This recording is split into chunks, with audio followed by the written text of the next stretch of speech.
Rain falling down in sheets across the Tennessee Valley yesterday. This was over in Chattanooga, Tennessee. We had a line of severe storms that rumbled across Tennessee, northern Alabama into North Georgia.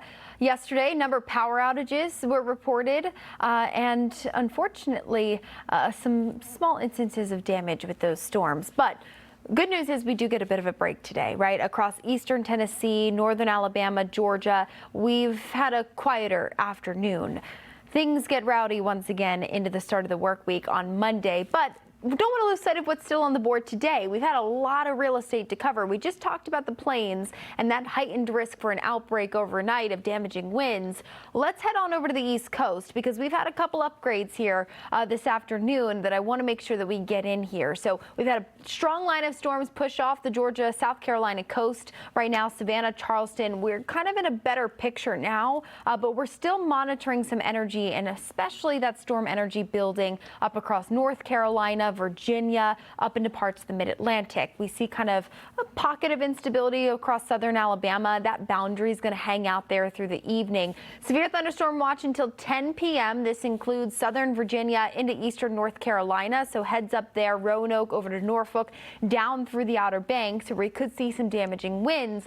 But a tornado watch has now been issued, and this tornado watch is including the nation's capital, Washington, D.C., just shy of Baltimore city limits. But D.C. down through eastern Virginia, Richmond on the 95 corridor, we've got some energy building, a little bit of rotation potential as we've had this boundary kind of work its way up to the north throughout the afternoon, and that's opened up this pocket of instability. We'll see storm coverage grow in the next few hours. We've had cloud cover, yes, but the dynamics in the atmosphere are still capable of producing these storms. So here's how it looks as we head through about 6, 7 o'clock this evening. Storm coverage becoming much more abundant. Here comes that severe weather down through the nation's capital.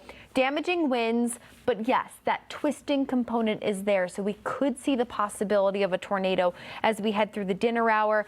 Once the sun sets, a lot of this action starts to congeal by about 8, 9 o'clock, pushing off to the east. The severe threat should start to wane. So after about 10 o'clock, we should be in a better picture overnight, quieter conditions, and we'll clear things out. But we're not completely out of the woods yet. You can see this boundary kind of kicks its way out, but watch what's happening up here. We've got more severe weather on the way, and leftovers from the plain storms overnight tonight roll across the southeast, and that's going to bring Nashville, Birmingham, Atlanta back in the mix for severe weather Monday afternoon.